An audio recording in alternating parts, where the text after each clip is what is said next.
Začetki družinskega podjetja kartonaža Munih segajo v leto 1982, ko je Dario Munih v Desklah začel izdelovati kartonsko embalažo iz valovite lepenke.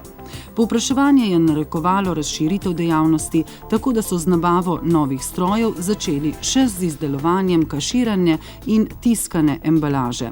Ta zahteva več znanja in modernejši pristop, s čimer pa v družini Munih niso imeli težav.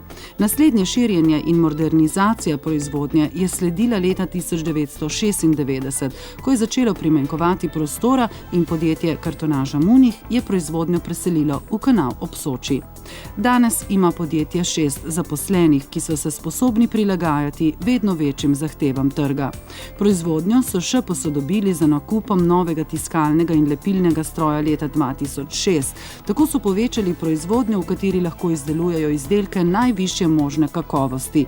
Izdelujejo tiskano in netiskano embalažo za prehrambeno, pohištveno in kovinsko industrijo ter za vinarje. Letos so pričeli izdelovati tudi embalažo za dostavo hrane na dom. Kartonaža Munih z embalažo skrbuje stranke iz vse Slovenije, izvaža pa tudi v sosednjo Italijo.